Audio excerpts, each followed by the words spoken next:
27 dua baris dari bawah di tengah-tengah tuh. Habis koma wayan baghi ada wayan baghi ay yajtaniba. Bismillah, alhamdulillah wa syukru lillah, wassalatu wassalamu ala rasulillah Muhammad bin Abdullah wa alihi sahbihi wa mawalah, la hawla wa la quwwata illa billah. Rabbi syrah li sadri wa yassir li amri wahdi qalbi wa saddid lisani bihaqqi nabiyyina Muhammadin sallallahu alaihi wasallam. Allahumma inna nas'aluka al-futuh wal manuh wal rusukh wa taubatan nasuh wa salah al-jasad wal ruh. Qala al-musannif al-Syekh Muhammad Hashim bin Asy'ari radhiyallahu wa rahimahullah ta'ala wa nafa'ani bi ulumihi wa yanbaghi ay yajtaniba. Wayan baghi dan semestinya lah dia, wayan baghi dan semestinya lah dia, wayan baghi ayyajtaniba hendaklah menjauhi junub, janban junub itu samping ya, wa ala junubihim ya kan, qiyaman wa qu'udan wa ala junubihim, berdiri, duduk, dan junub itu berbaring ya. Junub itu artinya samping nih, samping nih, tulang rusuk. Jadi biasanya kan kalau orang tidur itu kan tulang rusuknya kena bumi, nah itu namanya junub samping ya.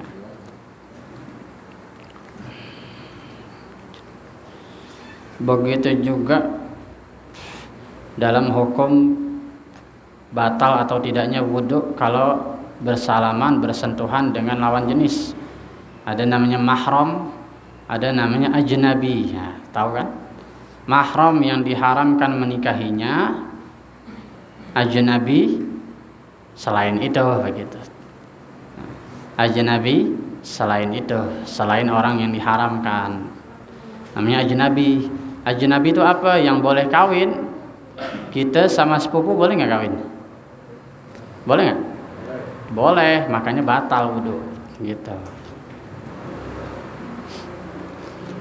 Nah, kita kawin sama jandanya punya anak perempuan.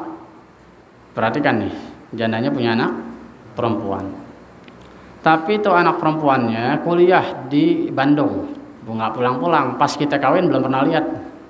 Kita kawin sama ibunya nih, saya punya anak sebenarnya di mana bu? Di Bandung. Udah dah, nggak usah tungguin dah. Udah kebelet nih mau kawin ya. Kawin sama ibunya. Pulang anaknya, masya Allah, cakep banget. Daripada kagak tahan, kawinin anaknya, ceraiin ibunya. Selama dengan syarat, selama belum digauli ibunya. Paham gak nih? Selama belum digauli. Tapi kalau ibunya udah digaulin haram, otomatis jadi mahram, jadi anak. Nah ini orang Islam. Bagaimana Islam mengatur syahwat sangat diperhatikan. Karena fitrahnya kita demenan sama yang muda, sama yang masih segar. Lah daripada berbohong, diam-diam zinahin anaknya, mendingan kawinin anaknya, jujur sama emaknya. Kalau tiba-tiba berantakan saat ya udah nasib lo udah itu. Ya udah resiko kan, cuma menyampaikan keinginan. Betapa banyak orang yang sama ibunya kepengen, sama anaknya juga jadi haram nggak? Haram. Tapi Islam mengarahkan hawa nafsu. Hebat nggak tuh? Dengan syarat ibunya belum digaulin. Nah begini sekarang, kawin sama perawan, punya ibu cakep juga. Gimana nih? Kalau kawin sama perawan sama anak perempuannya, otomatis ibunya haram. Ibunya haram dinikahin lagi. Berarti udah tidak batal wudhu. Mau udah digaulin atau belum istri kita, kalau masih gadis kemudian punya ibu, yang nggak mesti masih gadis sih, pokoknya dia punya ibu, otomatis ibunya langsung jadi mahram. Kenapa? Logikanya kebangetan lo, sama yang mudaan lo kawinin masih nafsu mamanya, wah lo binatang berarti. Paham gak nih? Nah itu Islam hebatnya, hawa nafsu sedemikian. Boleh dicek di Fathul Qorib. Dan itu ada ayatnya di surat An-Nisa masalah itu ya. Jadi kalau udah ba'da dukhulihinna, kalimatnya ba'da dukhulihinna ya. Setelah kamu gauli, dukhul itu masuk. Bahasa Arab, bahasa halus masuk. Kalau kita masuk paham udah ya, hubungan suami istri ya. Kalau udah digaulin emaknya, maka haram anaknya, haram dinikahin maksudnya. Otomatis jadi mahram, maka nggak batal wudu, anak sambung. Tujuannya apa nggak batal wudu? Ini hebatnya Islam. Karena kalau kita nggak batal wudu, udah kebiasaan nyentuh, lama-lama fitrah sebagai orang tua dan anak itu ada. Ngerti nggak nih? Kebangetan udah nggak batal wudu, udah jadi anak masih dikepengen ini udah bukan manusia ini mah. Nah itu ya. Tapi kalau anaknya udah kita nikahin, walaupun belum digaulin, maka ibunya otomatis jadi orang tua. Jadi orang tua, maka salaman itu nggak batal. Nah, terus gimana saat kalau nafsu juga? Nah, ente bukan manusia udah itu. Yang mudaan dikasih yang mudaan, pengen sama yang tuaan, waduh lucu berarti. Nah kalau sama neneknya gimana saat? Jangan dibahas. Kagak masuk hitungan, kebangetan yang muda sama yang sebaya. Neneknya masih pengen ya. Kenapa nenek nggak perlu dibahas? Karena secara fitrah kagak ada orang yang mau sama neneknya. Masih mau dibahas juga. Gitu. Itu namanya ajnabi. Paham ya? Wah, betapa banyak orang yang ngumpat-ngumpat demen sama si A, demen sama si B. Nah ini karena hawa nafsunya nggak diarahin.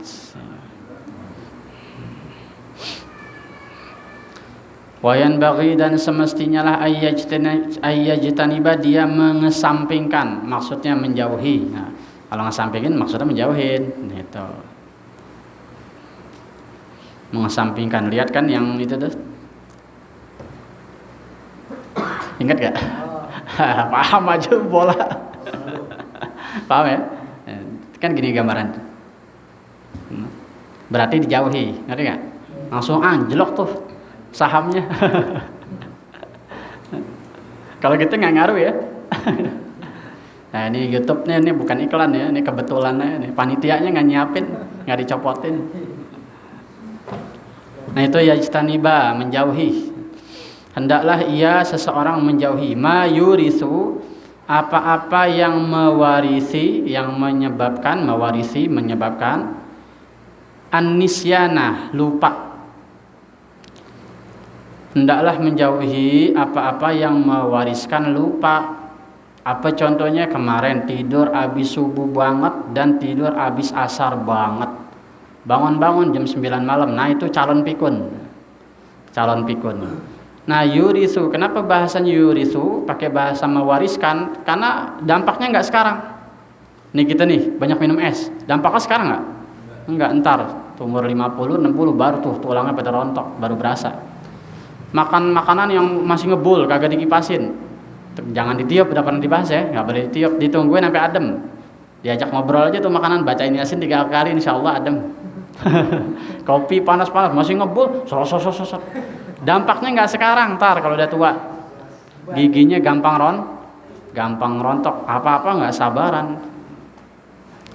Jadi kalau makanan masih panas didiemin, kan kita punya kipas angin, kipasin aja tuh, aduk-aduk depan kipas. Aman. Jadi menjauhi apa-apa yang mewariskan. Apa maksudnya mewariskan? Nanti dampaknya tuh kalau udah tua gitu. Lupa tidur maghrib, bangun jam 9 malam. Ada lagi yang tidur asar bangun subuh, ada gak? Ada. Nah kalau saya kerjanya kan siang, jaga malam, itu beda, di luar hitungan. Nah, itu namanya kerja, yang namanya badan butuh istirahat nih kagak, sekolah kagak, belajar kagak, kerja kagak, tidur, asar, bangun subuh. Nah ini pikun besok. Pasti yang begitu-begitu, yang begitu-begitu kalau diajak ngomong, kehilangan informasi pasti.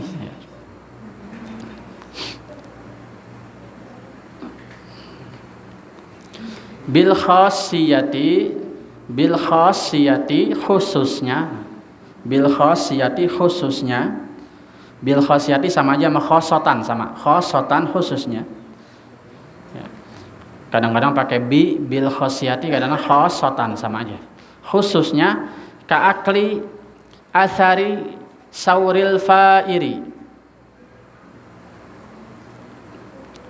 ka'akli seperti memakan, athari bekas, sauril fa'iri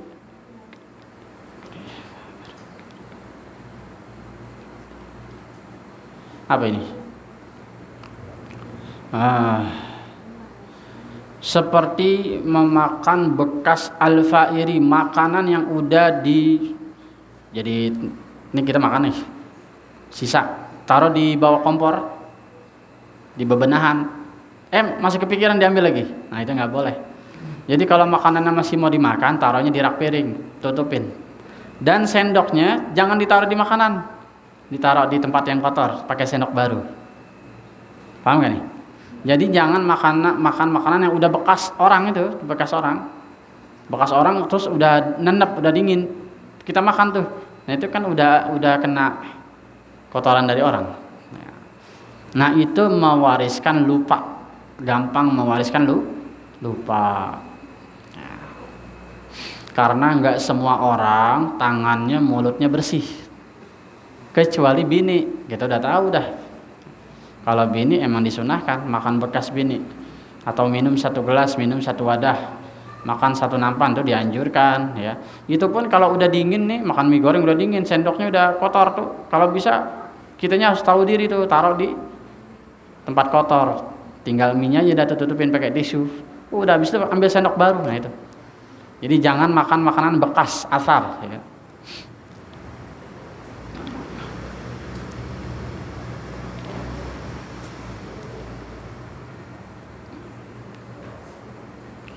Wa qiraati alwahil quburi, wa qiraati alwahil quburi,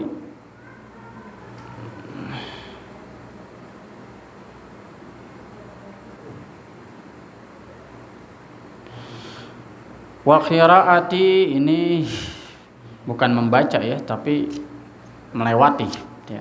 Qiraati bukan membaca tapi melewati. Di situ tulisannya qiraati ya.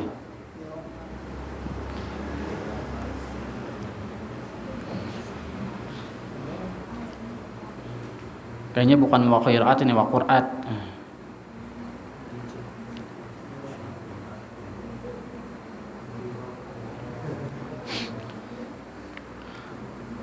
Wa qur'ati atau wa qiraati, nanti saya lihat lagi di kamus. Ini bahasanya bahasa Jawa nih. Wa qiraati alwahil qubur. Nah, lauh itu tahu lauh ya? Lauh itu lubang. Bendahara lubang. Al-qubur kuburan. Maksudnya apa? Jangan melangkahi kuburan. Jangan melangkahi kotakan kuburan, gitu maksudnya. Alwah tuh kotak, alwah, wadah, alwah. Lauh itu legokan. Kuburan kan sebenarnya legok. Itu karena gunduk itu ya, karena tanahnya kita tambahin aja ya. Atau karena di dalamnya ada mayat, lama-lama kan dia legok rata. Nah itu kuburan yang udah rata tuh ya. Jangan kita langkahin. Kalau kita langkahin itu gampang kena penyakit gila, lupa pikun. Nah itu kok bisa ya, saya juga gak ngerti nih, kok bisa begitu. Mungkin ada hadisnya kali, mungkin ya, mungkin itu bagian dari adab begitu maksudnya. Orang yang tidak beradab apalagi sama kuburan, sama aja dia ngelangkahin orang lagi tidur. Nah kan kuburan tidur, orang kuburan itu lebih sensitif daripada orang yang tidur. Orang yang tidur molor, kita ledekin gak bakal nyaut. Tapi orang kuburan kata Nabi, jangan kalau jalan di kuburan tuh diginiin tuh sendalnya seret, jangan. Kalau jalan di kuburan tuh natak gini tuh, pelan-pelan. Kenapa? Itu sama aja suara sendal kita sama aja kayak suara petir bagi orang kuburan. Kaget dia. Kata orang kuburan, ini orang jalan berisik banget, doain kagak. Nanti disumpahin, besok lo gue rasukin lo. Waduh. Emang ada kerasukan? Itu kata orang Jawa begitu. Nggak tahu dah saya. Itu bagian dari adab. Kata Nabi waktu Umar bin Khattab nanya, ya Rasulullah, kok engkau ngomong orang mati habis perang Badar tuh. Maka kata Rasulullah, jangan salah, orang mati itu lebih sensitif pendengarannya, tapi nggak bisa jawab. Makanya kalau lewat kuburan disunnahkan baca la ilaha illallah wahdahu la syarikalah lahul mulku walahul hamdu yuhyi wa yumiitu wa ala kulli syai'in qadir 10 kali. Kalau lewat pakai motor, ya 1 kali dah. Kalau 10 kali kalau koberannya luas. 10 kali keburu lah kober kalau jalan kaki ya kan? Keburu enggak? Tapi kalau pakai motor ya sekali dah niatin. Saya baca 1 kali niat 10. Nah, bisa juga begitu. Pokoknya bacain itu. Itu nurun ma baina ahli qabr. Nurun di ahli qabr. Ya. Itu menjadi cahaya bagi ahli kubur. Gara-gara doa kita tuh yang tadi itu la ilaha illallah la syarikalah 10 kali, itu kuburan yang lagi gelap jadi terang. Seandainya ada orang lagi gelagapan, akhirnya jadi terang kuburannya. Hebat enggak tuh? Karena keberkahan orang yang berilmu, yang beradab lewat kuburan bisa jadi keberkahan buat yang mati. Orang yang tidak beradab jadi bencana, jangankan buat yang hidup, sama yang mati aja jadi bencana. Buat binatang aja jadi bencana kalau orang nggak punya adab. Udah tahu semut lagi ngumpul, wah demen banget pakai api, cur dibasem. Itu nggak boleh itu. Itu makruh tahrim. Makruh tahrim itu makruh mendekati haram. Membakar semut, kumpulan semut, apalagi membakar sarang semut, itu mewariskan gila. Mewariskan apa? Mewariskan gila. Zaman dulu Nabi Musa gregetan sama semut, lagi tiduran di bawah pohon, tiba-tiba digigit sama semut. Yang gigit satu, yang disalahin sarangnya. Kata Nabi Musa, gue bakar juga nih sarangnya. Tiba-tiba turun malaikat, ya Nabi Musa, kalau kamu bakar itu sarang semut, kamu selesai jadi nabi. Cabut pangkatnya. Bayangkan tuh, Nabi Musa mau bakar sarang semut, katanya selesai jadi nabi, selesai jadi rasul. Jadi orang biasa. Jadi nggak boleh bakar sarang semut. Kalau kita belajar ta'limul muta'allim tuh, salah satu kitab adab juga sama ini. Cuman ini Imam Syafi'i. Kalau ta'limul muta'allim kitab orang-orang Hanafiyah, mazhab Hanafi. Tapi di pesantren dikaji, itu salah satunya membakar sarang semut. Nggak boleh tuh. Jadi kalau ada makanan jangan dibakar, di tak sampai dia buyar sendiri. Atau deketin kompor tapi jangan dikejemati. Nah, atau jemur di matahari. Kalau nggak bubar juga ya nasib udah itu. Udah rusak berarti makanannya.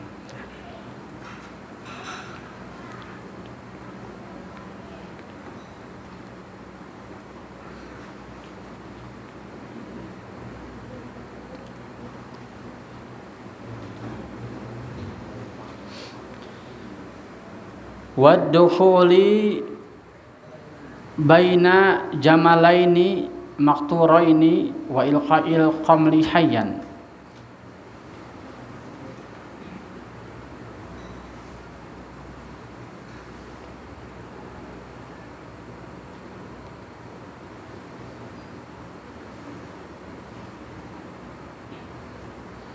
Wa ilqa'il qamli apa nih? Tuma.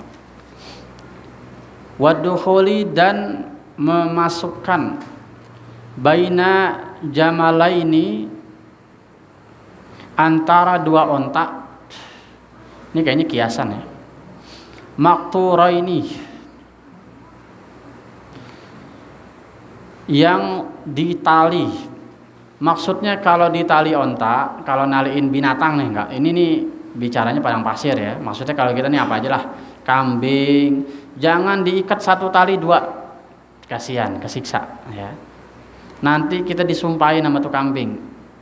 Nah bagi panitia tuh jangan kebangetan banget kambing satu ikatan dua kambing, jangan ya. Misalkan nenteng kambing tuh talinya dua dijadiin satu gitu, dijiret gitu, tengah-tengahnya kita pegang gitu, jangan. Kambing itu nggak mau digituin, binatang itu nggak mau digituin ya. Kalau dulu gambaran onta nggak boleh diikat satu ikatan dua onta ya. Maksudnya ini tali, kanannya onta, kirinya onta, tengahnya kita pegang gitu, nggak boleh, harus satu-satu. Nah. Wah ini mah beneran adab ini ya, sama binatang aja udah kayak gini. Saya juga nggak tahu nih ngaruhnya apa ke kita, ke mewariskan lupa, nggak tahu, mungkin disumpahin kali sama binatangnya.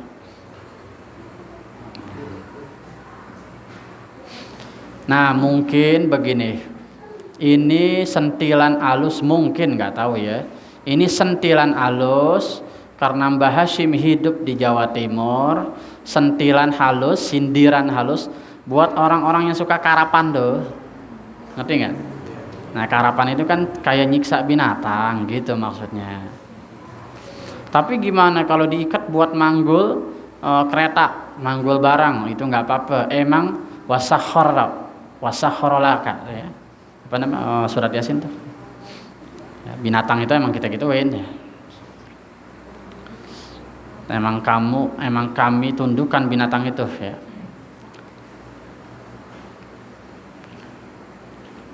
Wa mimma rakubuhum wa minhum wa minha yakulun minha rakubuhum wa minha yakulun.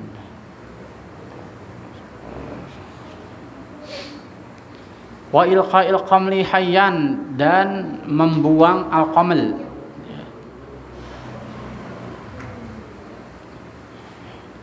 Qaml itu di sini qamlun, tuma itu apa ya? Semacam binatang serangga ya, hayyan dalam keadaan hidup.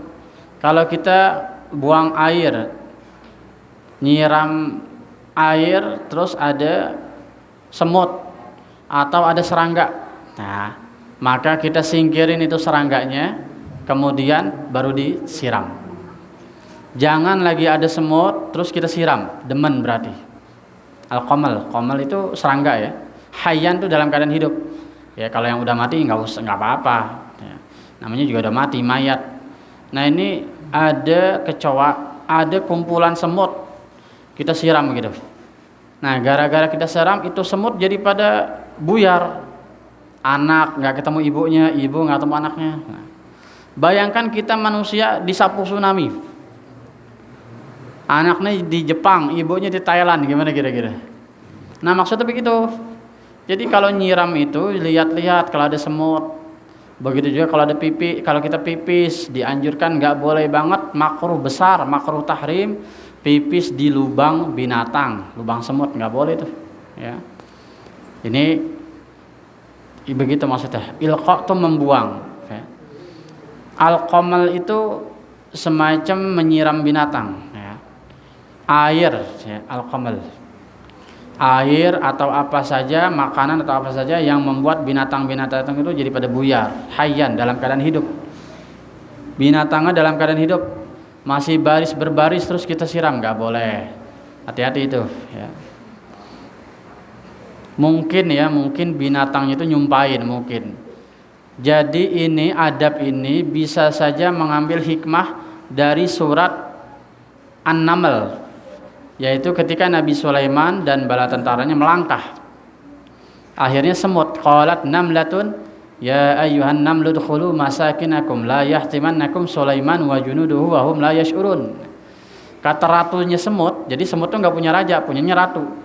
Serangga itu enggak punya raja, punyanya ratu. Lebah itu ratu, biang. Nah kata biang semut, wahai semut-semut, masuklah ke sarang-sarang. La yahtimannakum Sulaiman wa junuduhu, supaya kamu itu enggak diinjak-injak sama Sulaiman dan bala tentaranya. Wahum la yash'urun, padahal Sulaiman tidak sengaja ya. Jadi jangan sampai kita diinjak-injak, Sulaiman kagak tahu gitu. Nah kalau Sulaiman tahu nggak mungkin diinjak, karena itu nabi ya. Nabi itu semuanya bisa ngerti bahasa binatang,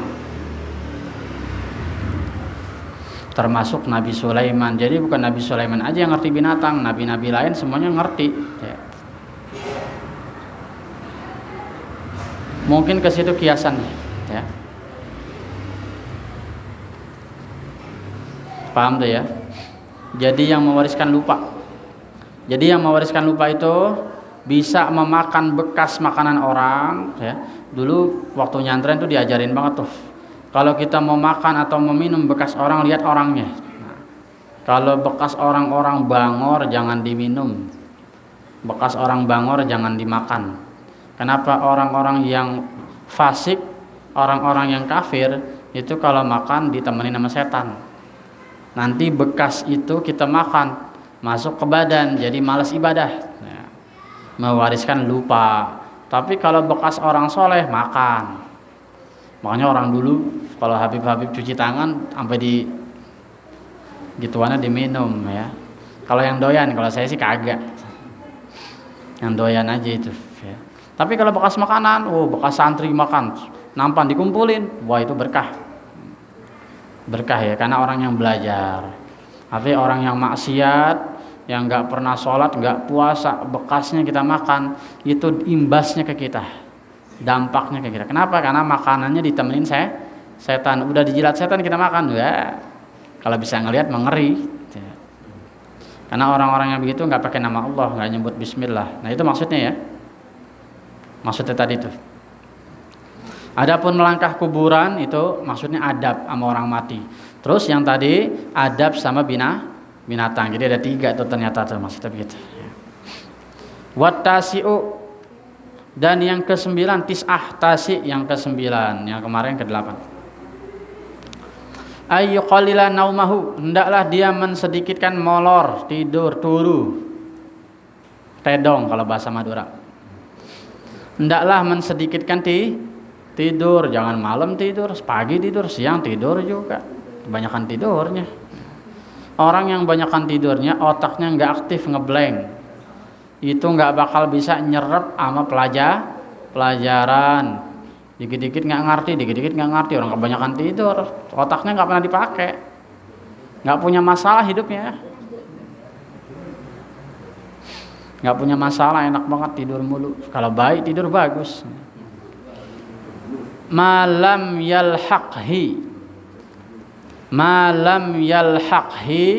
selama tidak menemui dia, selama tidak menjumpai dia, durorun, bahaya. Nah, kalau kita masih seger, jangan banyak tidur, kecuali kalau kita sedikit tidur jadi bahaya. Jadi nggak tiap hari ya. Kalau lagi butuh tidur lama ya tidur, kalau lagi capek, habis jalan, habis ziarah, habis ngaji ya tidur.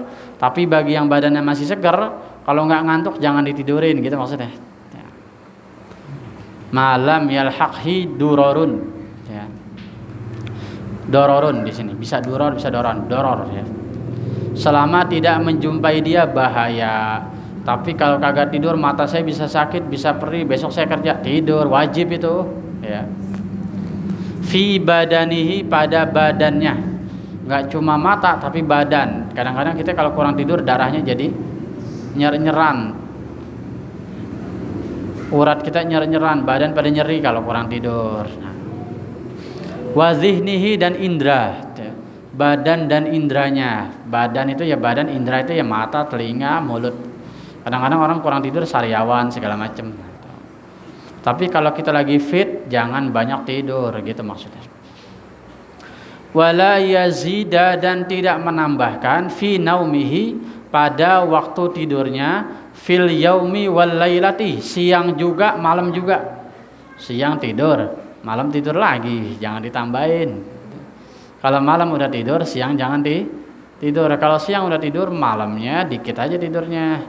Jadi sehari itu cuma 8 jam, diatur dah tuh. Kalau siang 2 jam, malamnya 4 jam cukup. Ini malam 8 jam, siang 7 jam. Kapan kerjanya? Kapan pikirnya? Jadi sehari itu dibagi 3, 8 buat belajar, 8 buat kerja, 8 buat tidur. Siang tidur 2 jam, malamnya 4 jam, itu cukup itu. Jangan banyak-banyak banget molor. Kalau kita tidurnya sore, tengah malam bangun. Kalau kita tidurnya malam, subuhnya udah bangun, gitu maksudnya. Cukup 4 jam. Dari jam 11 kita tidur, bangun-bangun jam 4, jam 3. Udah cukup itu. Bangun sebelum subuh. Habis itu mandi, seger. Kenapa? Karena air yang habis kena ikhtilaful laili wan nahar, kena tengah malam, itu oksigennya baru lagi, seger lagi tuh air, terbarukan. Kena badan kita seger itu. Wah, dingin, masuk angin, asam urat, apalagi itu rematik, ya mau aja dibohongin sama orang Yahudi. Orang Jepang itu pulang-pulang clubbing, habis disco jam 11, jam 12, jam 1 mandi tetap. Kan saya dulu sering nyupirin orang-orang begitu. Pulang-pulang mandi dia, seger lagi. Ya. Habis mandi baru tidur, begitu. Kecuali pulang lelah banget langsung tidur nggak apa-apa. Apa hikmahnya kita pulang kerja, pulang dari mana-mana mandi? Hikmahnya apa? Satu, badan jadi seger. Orang kalau badan seger tidur kan enak, nyenyak. Coba kalau badan gatal, lengket. Bini juga ogah, badan masih bau rokok, sonoan dikit, ditendang. Coba mandi, kan enak gitu. Tapi mandinya dengerin, ini penting nih. Mandinya jangan pernah dimulai dari kepala, nggak boleh. Kalau dimulai dari kepala, itu gampang stroke. Mulainya dari kaki. Jadi masuk kamar mandi, siram dulu tuh kaki. Sampai adem, kita kan merinding tuh kepala tuh. Nah itu keluar tuh uap-uap tuh. Siram lagi kaki terus sampai perut. Jangan langsung disiram badan, jangan tersakit. Kalau disiram dari tengah, itu kejebak hawa panas. Nanti turun ke kaki, naik ke kepala, itu bisa sakit. Banyak kan orang jatuh di kamar mandi, tiba-tiba kakinya lemes karena nyiramnya langsung ke tengah. Nah hawa panas yang di dalam kaki kejebak, mau keluar nggak bisa. Lemes, kaku, sakit besok. Jadi nyiramnya dari kaki. Terus naik pelan-pelan aja sampai adem, baru perutnya agak lamain dikit. Barangkali kita habis makan, habis apa. Nah rasain tuh, ada ubun-ubun tuh kebakar tuh, hawa panas keluar. Nah terakhir, begitu mau keluar kamar mandi baru wudu sambil basuh kepala. Jadi jangan buru-buru, wah itu bahaya. Nah, kalau masih muda nggak berasa, tapi kalau udah tua, udah 50 tahun, pasti jatuh di kamar mandi. Kalau sering-sering begitu. Ya kagak sekali 2 kali ya. Kalau sering kebiasaan begitu gampang stroke. Kenapa? Karena sering hawa panas itu nggak keluar, kejebak di dalam. Itu yang bikin jadi kaku. Ya. Itu ada caranya itu mandinya ala Rasulullah. Jadi nggak tepat banget kalau malam nggak boleh mandi, salah. Malam itu mandi kalau mau tidur, kalau dari luar. Minimal wudu kalau males wudu minimal. Ya.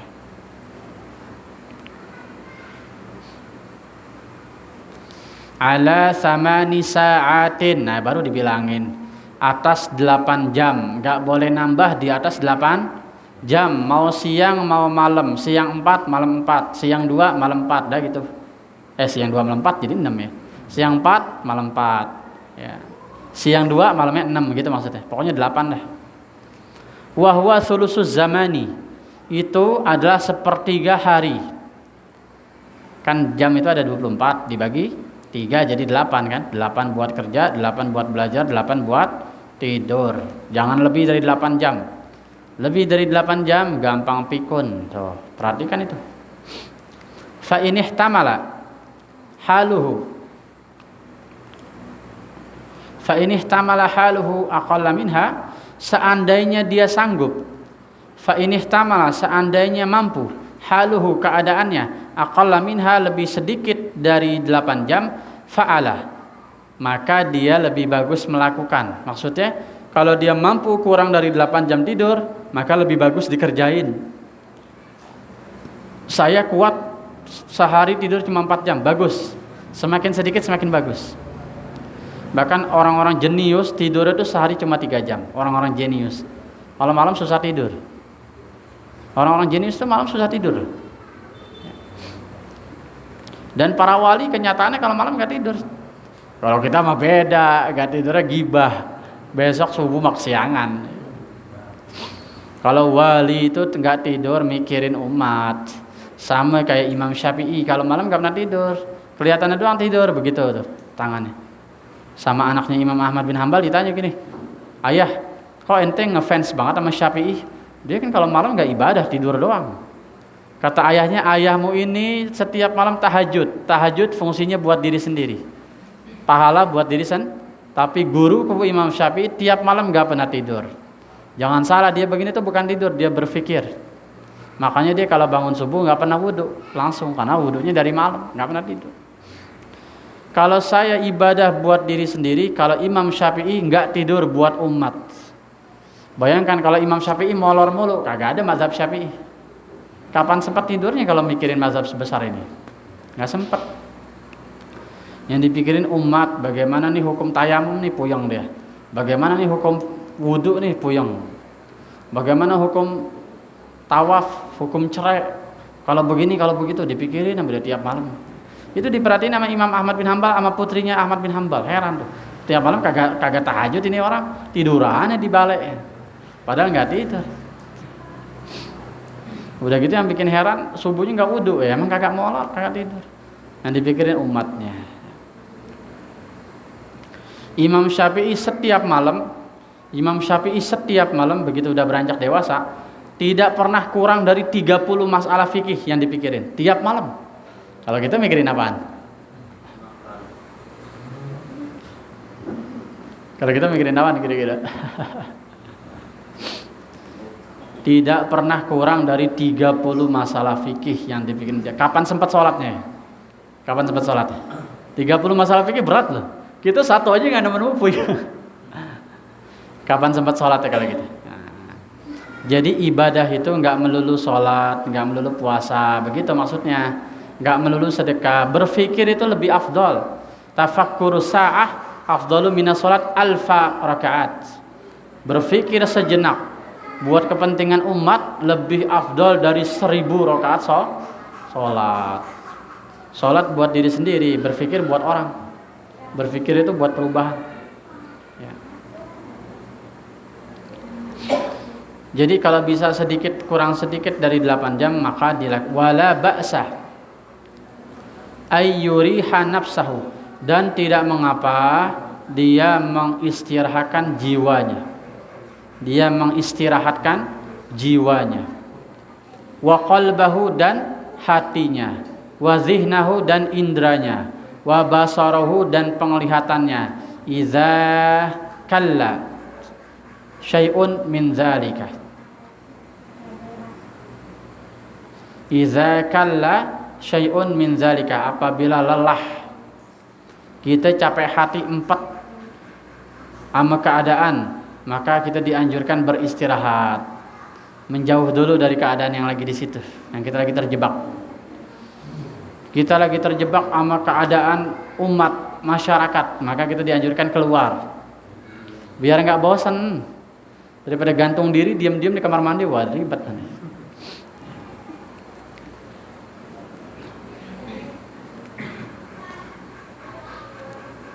Wa dha'ufa bitanazzuhin wa tafarrujin, ya, dan bisa menjadi lemah bitanazzuhin, dengan tergelincirnya, dengan rusaknya indra, wa tafarrujin fil munazzahat, dan dengan bertujuan supaya dapat jalan keluar, ya.